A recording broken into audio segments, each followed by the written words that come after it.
Tuesday, February 13th, meeting of the Town of Woodbridge Board of Police Commissioners. We're operating under an amended agenda. The meeting will begin with the Board of Police Commissioners, and the first item on the agenda is the oath of office for Officer Carl Rodriguez Perez. Congratulations. Thank you.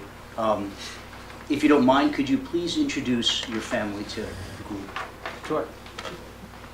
Well, right here is my Uncle Paul, my Aunt Carmen, my Aunt Eunice, my mother Millie, my father Juan, and my sister Emily. Nice to meet you all. For those of you who don't know, his parents have a long history of service in both in the court system, both in the clerk's office and the marshal's office. So you come from a history of law enforcement related careers. We're Yes. proud to have you. Hopefully you're enjoying it so far. Definitely am. Do you have the oath? Yeah, I do. Yeah, I'd just like to say that I'd like to welcome Carl and his family and his guests to this evening's meeting. As we all know, Carl started on his endeavor after graduation back in July when he went up to the police academy, and very happy to say that he successfully completed all of his requirements and finishing with a final grade average of 86.65. He graduated on December 21st of last year, and myself, the deputy chief and lieutenant, attended his graduation. It was post 358th training session. The ceremony was held at the campus of Central Connecticut State University. During the ceremony, the Police Officer Training Council has a tradition that graduates could have their badges pinned by a family member or someone other than a post representative, such as a family member. And that family member has to be either in the law enforcement profession or a member of the serving in the branch of the U.S. military. In Carl's case, his badge pinning was performed by his dad, who was a father in the Connecticut Judicial Marshal Service. Carl has begun his field training process. It should take him into the end of March, and he's doing really great so far. He's fit right in, and we're really pleased and happy to have him. And the guys that you're working with have nothing but praise so far, the co-workers and supervisors. So Carl, on behalf of the Woodbridge Police Department, I welcome you here into our law enforcement family and wish you many years of happiness and success with us. And at this time,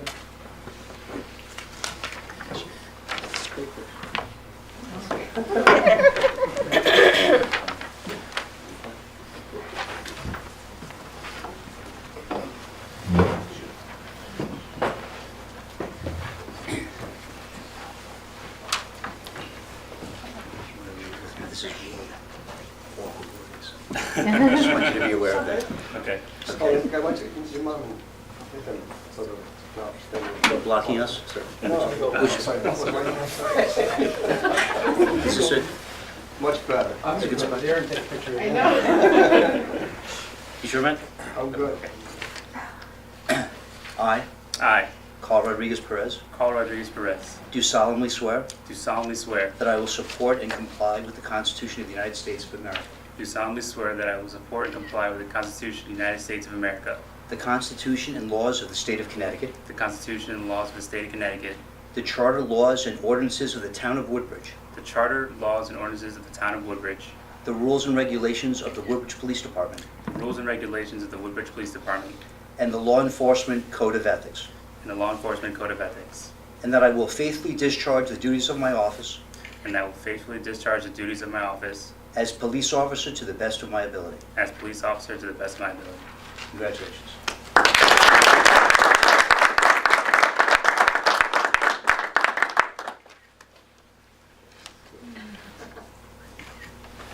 Nice. Thank you. Congratulations, everybody. Thank you. The whole family graduates. why don't you sit standing? Oh, everybody. Yeah, everybody. And the tallest one people.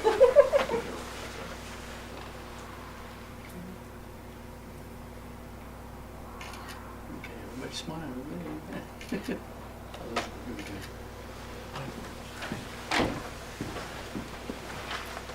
Okay.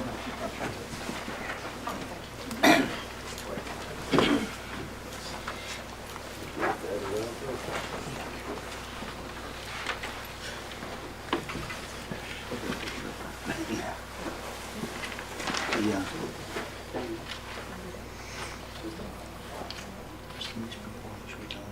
We're good. Okay.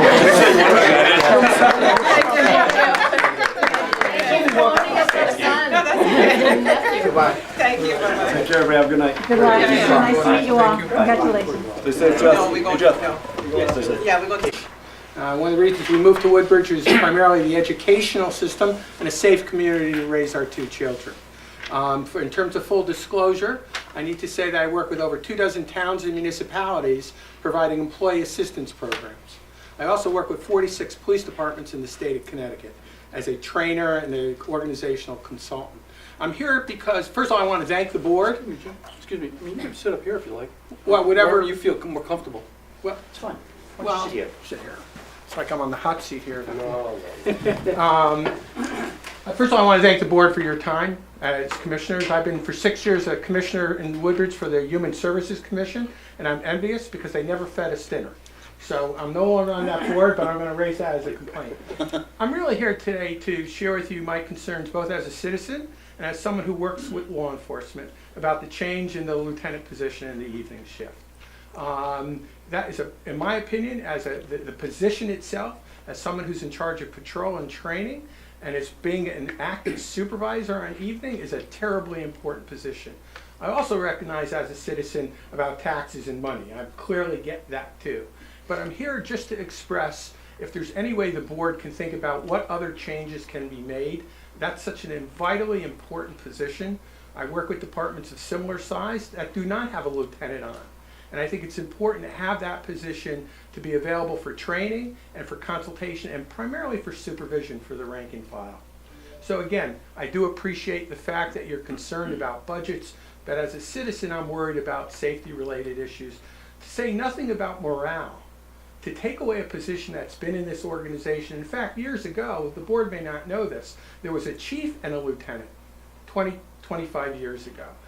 To take away a position that, in my perspective, is so important for safety and for supervision of staff. So I'm just here to, again, I appreciate your being cognizant of our tax dollars, but if there's any way that this commission can work with the chief and the deputy chief to think if other things can be created so that you don't do away with, from my perspective, a very important position. Thank you very much. So, Thanks for your time. thank you for your time. I appreciate your work. That's the, thank you. Are you aware of anyone else that wished to be heard tonight? Public comment? Nothing more. You're all set. Sure. Next item is the review of the reports.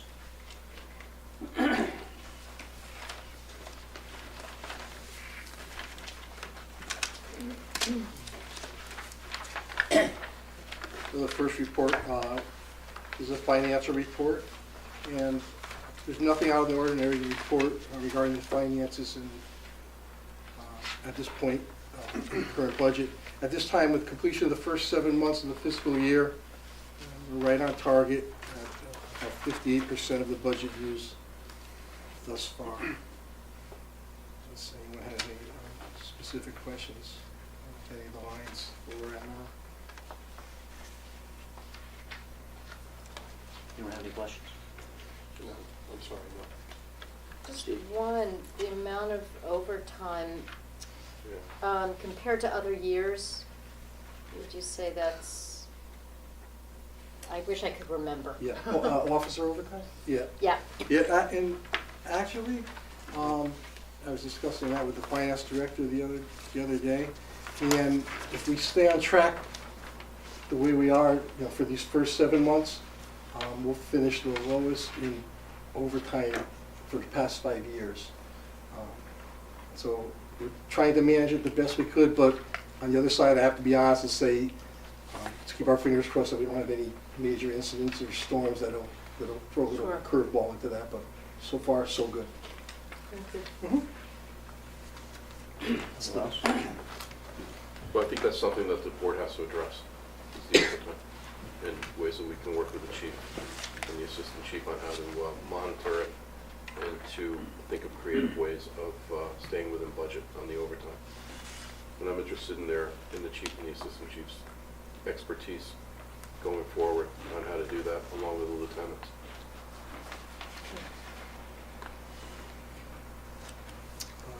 That's it for the financial report. Activity report, Deputy Chief will, the criminal side. I mean, because we didn't have a meeting last month, I'm going to go directly back to December of 2017, trying to just run through some of the incidents that we occurred. During that month, we had one burglary. It was Amity Road Commercial Establishment, and it was an overnight. Nothing was taken. It was $300 worth of damage done entering the building. We had the robbery on 12/17. The TD Bank North. It occurred early in the morning, 10:30 in the morning, as the bank was being opened, and it's still under investigation. The only thing I can indicate is that there was a large amount of cash taken, mainly because of when it was robbed. We had drug complaints over the December. We had 4. We had one on Ford Road regarding responding to a fight that occurred at a residence, and due to that investigation, one of the males was arrested for drug paraphernalia as well as simple trespass. There was 3 other incidences regarding drug complaints that were, all 3 of them were at the high school. If you refer to the SRO report, you can, if you had any questions, that'll show what occurred there. There was only actually 1 arrest associated with that. It was associated with an electronic cigarette that was being used to smoke marijuana. As of December 31st in ISU, their investigations included 3 residential burglaries, all pending DNA results, 3 car burglaries, pending DNA, 1 commercial burglary, and 3 stolen motor vehicle investigations pending DNA. Like I told you last month, most of these investigations, they're responding and they're taking these DNAs, and we don't get results for, sometimes it's 6 months later. So hopefully some of those will be solved. Obviously, they're investigating ongoing. The bank robbery is active. They're investigating 3 fraud cases and a major fraud, forgery and larceny, which they have a suspect has been ID'd and an arrest is pending. They had larcenies on Amity Road. It was one of the healthcare facilities. There's a misappropriation of belongings that happened on the 27th. We had a lot of packages stolen during that period, just before Christmas. We had packages stolen on Lucy Street, Foxden Way on 1221, Robin Road on 1220. Another one on Foxden Way, packages were taken on 1220. On Rimmon Road, 3 packages were taken on 1220. On Pease Road, a car was entered, nothing was taken. That was on 1220. A lot of activity on 1220 just before Christmas. Lisa Lane, we had a car entered, change was taken, and a small package was taken from the vehicle. And during that same month, ISU was working on a sexual assault that occurred, and they conducted a forensic interview in December. Going into January, we had 1 burglary in January. It was on Metler Street. It was an in-progress arrest. We had officers go down there and caught the perpetrator. That's under investigation right now, but the state's attorney's office has already notified the 13 officers involved in the arrest that the investigation the state's attorney's requesting that all the reports and evidence pending the possible use in the trial, where the case is going to go to trial, due to a career criminal classification on the suspect. The actual suspect involved in that was arrested for 2 counts of burglary in the first, risk of injury, assault on an elderly, assault third, and criminal mischief. We had 2 DWI arrests during that month of January. One was in regards to a motor vehicle stop on Lynchfield and Lawrence. The individual arrested was tested He blew point 162 for his first test, so 177 for the second. And obviously subsequently he was arrested for DWI. We also responded to a motor vehicle accident involving a postal truck where the operator was arrested for drunk driving. We had 2 drug arrests, both associated with traffic stops. One at 69 in Dillon, where the operator was arrested for marijuana and issued a misdemeanor summons. And another one on 69 in Landon, where a individual who was in possession of marijuana, who indicated they had a medical card, but they, through evidence, we were able to determine that the card was not approved yet, so he was arrested for and given a summons for possession of under 1 ounce or less. Larcenies during that month, we had one on Amity Road, the Willows, it was a stolen wallet. Northrop Road, a package was stolen. Ansonia Road, we have an eBay theft. And on North Ave, theft from a vehicle, an $80 gift card was taken. ISU is actively investigating a forgery investigation out of Rimmon Road, which they picked up in December, but now they're working with Milford and Weathersfield PD that is involved in the investigation, and they're working. They worked on a stolen car recovery where 2 juveniles were arrested associated with that incident.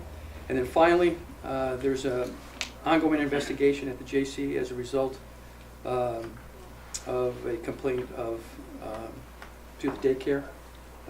They've already served a search warrant for records associated with that, and that's an ongoing investigation.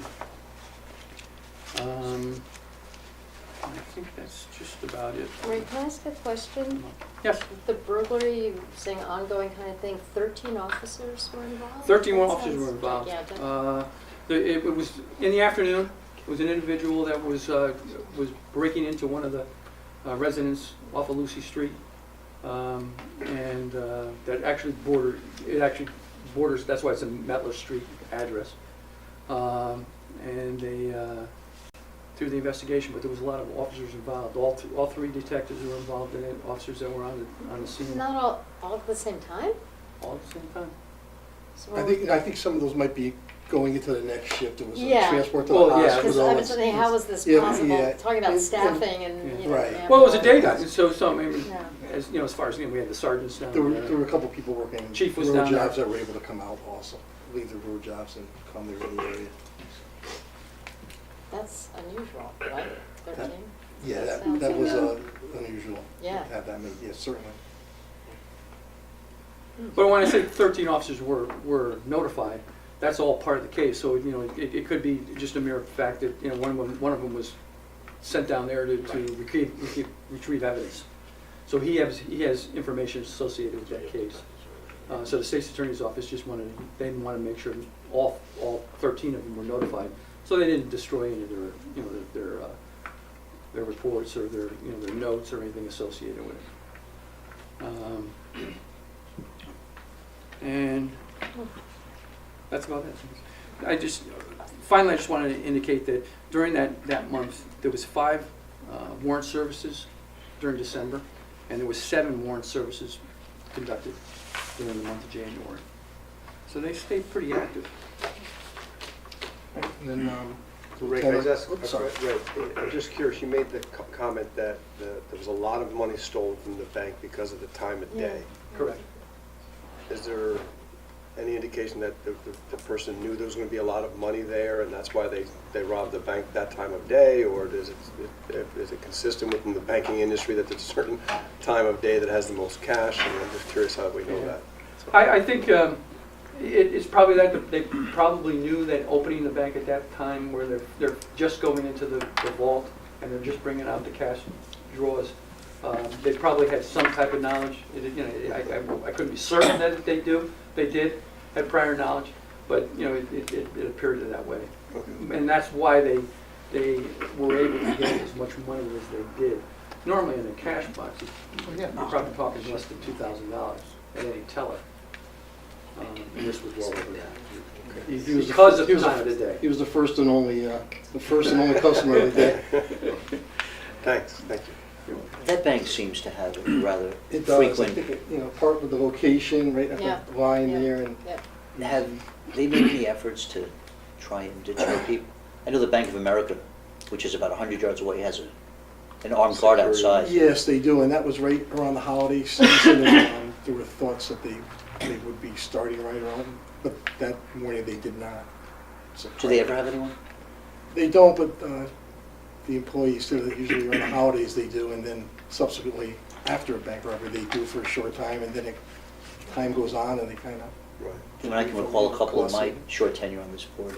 I remember a couple of yes. robberies there. It seems like Yeah. it hit pretty often. Yeah, they did. We had a rash one time. We had like 5 bank robberies then over a few month period Right. a couple years ago. But but hopefully that's the last one for a bit. And then the lieutenant will give you the motor vehicle traffic enforcement activity. Like the deputy chief, I'll go back to December. Overall motor vehicle activity was down from the previous month in November. December is really a tough month to kind of judge things, because normally we have a lot of vacations. You know, you throw in a couple storms in there, and around Christmas time, the officers might even be a little more generous about giving out some summonses on occasion. I'm really not overly concerned with it. We'll bounce back, and we did the next month. And we conducted the DUI enforcement, the grant that the chiefs applied for. And, you know, the officers were real busy. They made 34 stops, bunch of tickets, bunch of warnings, drug arrest. So they did a good job with that. January. How much did that produce? Do you have the as far as tickets and what- things like that, the tickets and the summonses were gone out? Do you have a Yeah, I fact figure? have. And was it a net gain? Because I know it did cost us some money, even though you had a grant. Am I right? Didn't it cost us something? This one's So this 100%. is 100%? Yeah. So this is all? Yeah. Okay. Right through. I know some of the grants in the past have been like 80% or 75. 75. Yeah, Right. normally they're 75.5, but no, they're busy. They did a good job, and So you know what it produced or not?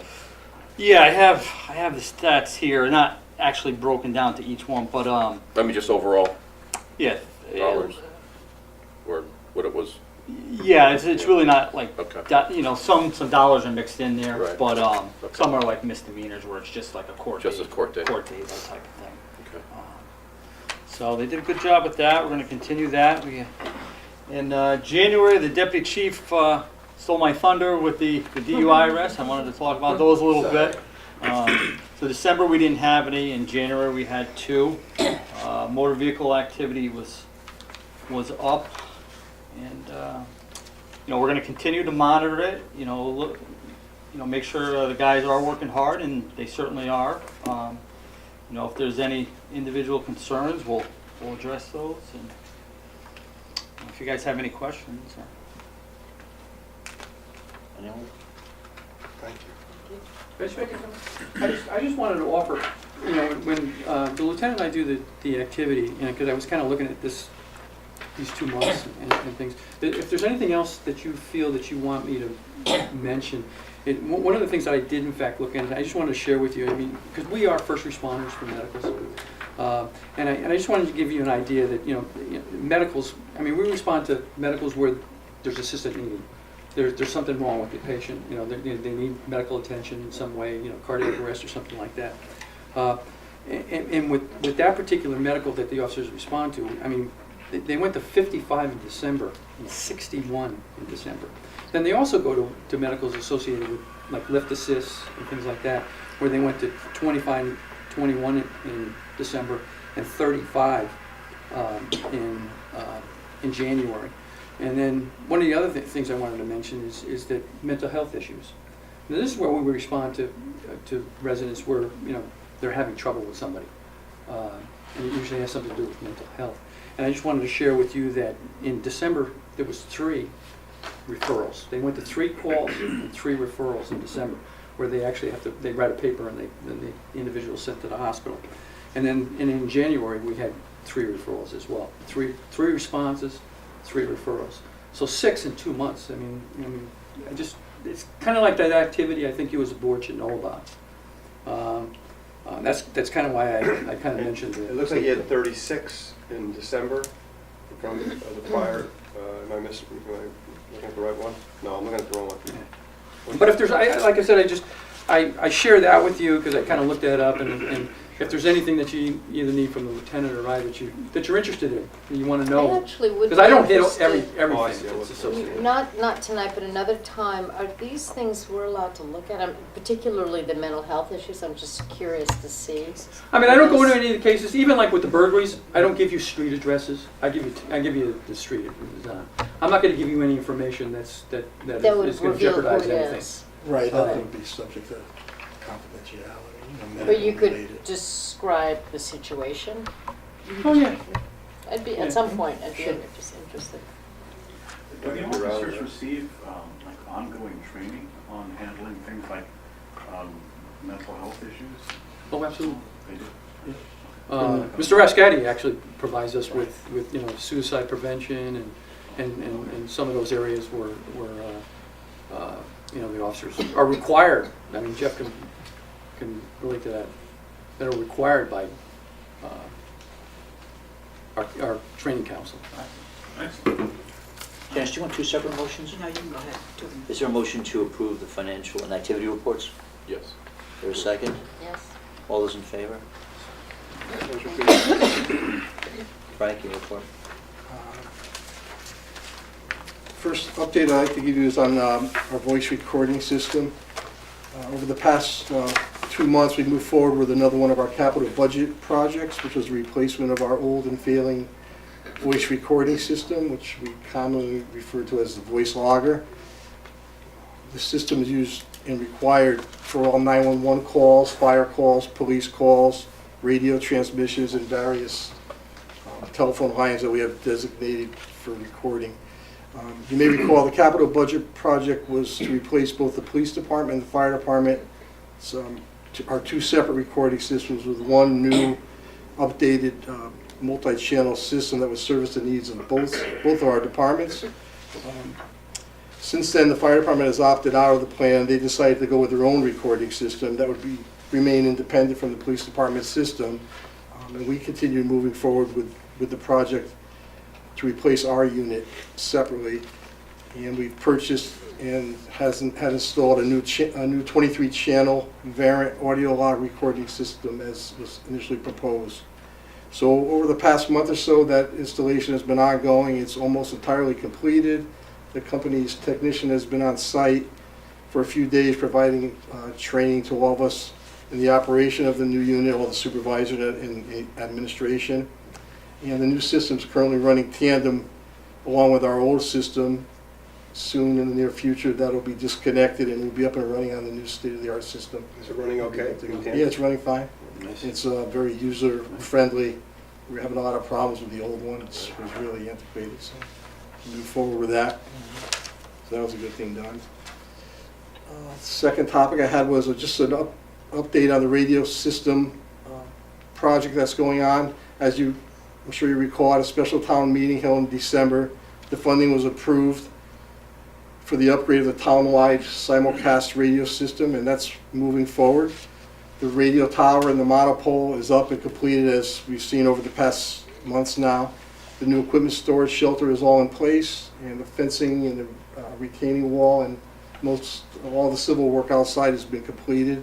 The electrical work is done, and a lot of transfer was done of radio equipment that was in the back room there into the new storage shelter out back to free that up. With a portion of the improved funding associated with the radio project was also allotted for dispatch software. So along with that, in December, myself, the first selectman, the finance director, and the fire chief visited the regional 911 dispatch center in Waterbury called Northwest Connecticut Public Safety. And that's a location, it's a private entity that primarily dispatches fire and EMS calls, but they also do dispatch for the Waterbury Police Department, and they just recently took on the Middlebury Police Department dispatch.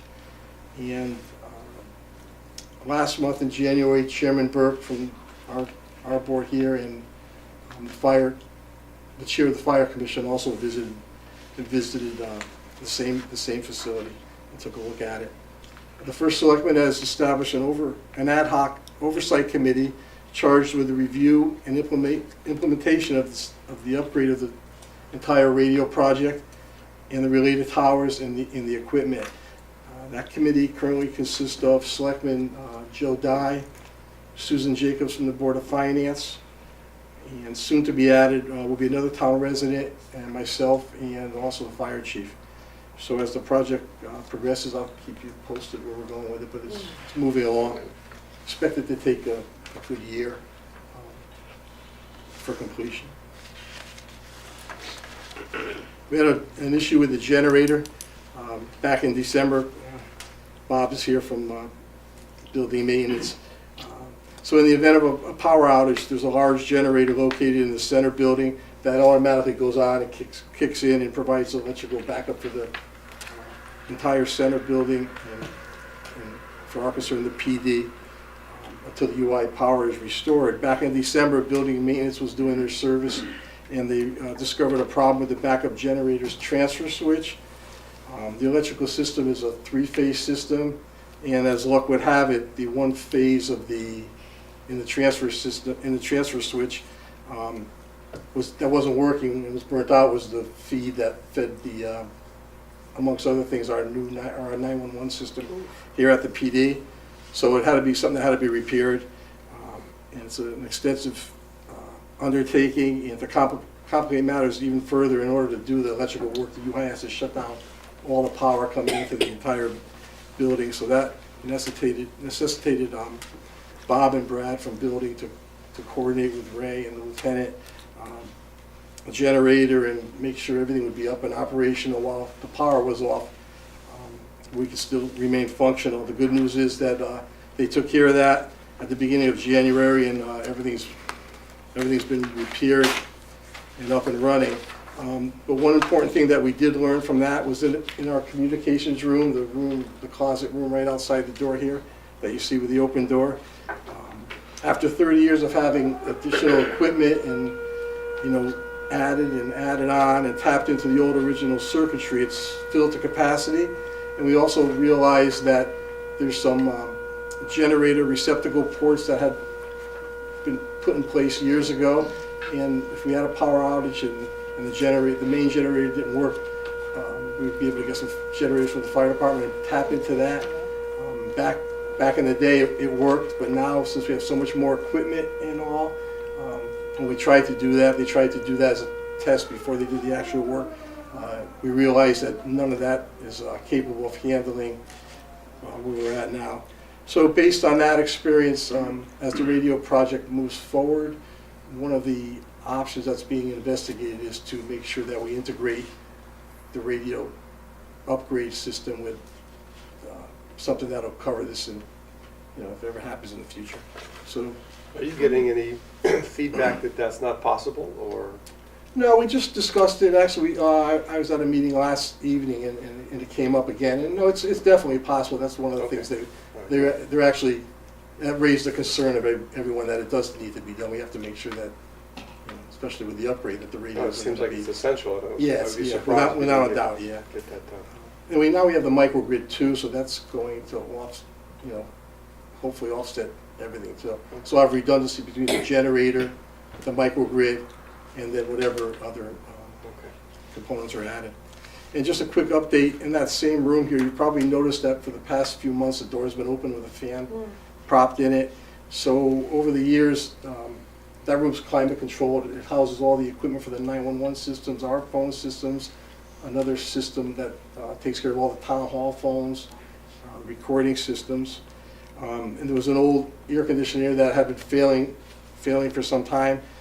I think it was during the summer the town contracted and had an outside vendor replace replace the system. And the system that they put in has been malfunctioning quite a few times, and the building maintenance has been on it. The contractor's been out trying to solve the problem. He hasn't. We actually got some calls from the Department of Statewide Emergency Telecommunications alerting us that the internal sensors for the new 911 system detected that the room got so hot that it was overheating, and that's how we were aware of it. Long story short, they sent a representative from the factory down and this Monday morning, and they determined that there is definitely a problem with the air conditioning that can't be repaired. So they're going to replace it in the next 2 or 3 weeks. We should be up and running and back in service. Something else that'll be taken care of with that. And an update on the carport project update. The finance director recently was granted an extension by the state pertaining to the dates governing the use of the remaining STEEP grant funding that was going to be used for the construction of the carport, and that date was extended to give a project deadline of December 31st of 2018. Last week's town planning and zoning meeting, they conducted an 824 referral, and the recommendations have been submitted to the Board of Selectmen for their review. Last night, myself, the deputy chief, along with our architect that's handling the project, Brian Humes, attended the Zoning Board of Appeals meeting, and he went over all the schematics and the designs and the location, and the Zoning Board of Appeals approved any variances that would be associated, that would be needed to move the project forward. So we're good with that.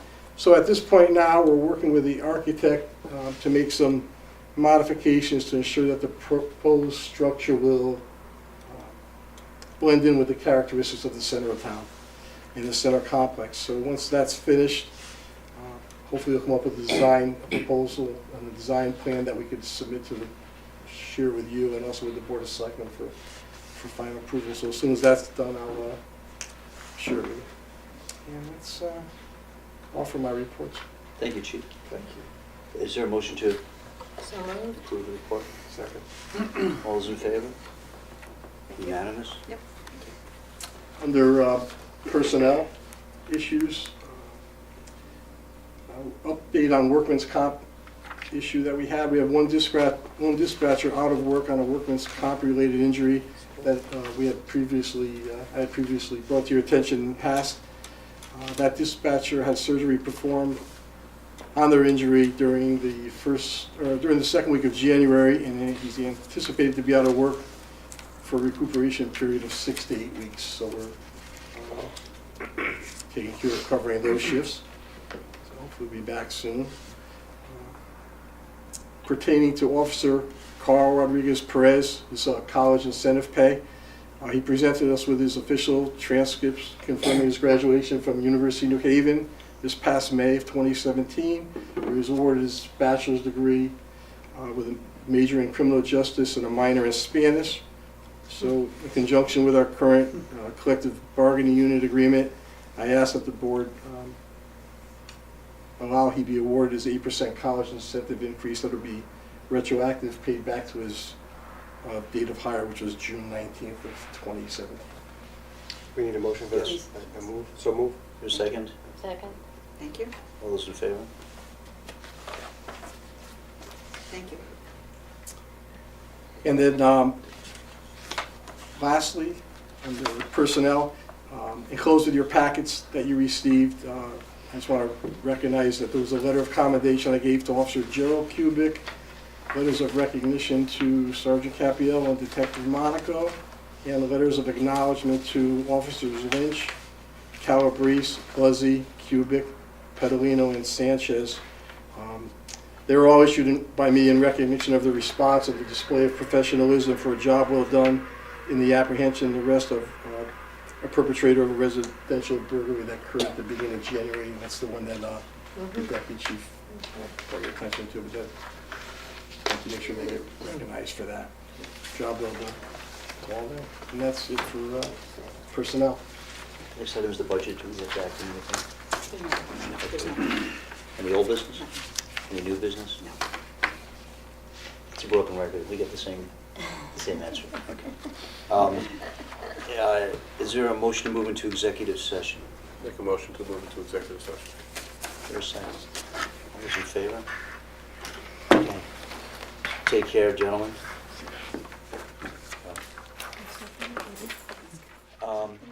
Everyone on the...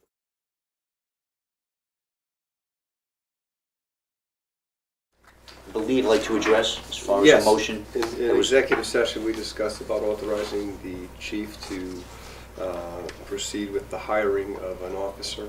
I believe that the chief should have the discretion, but he indicated his preference that he would be looking to hire a seasoned or certified officer rather than someone right from the academy.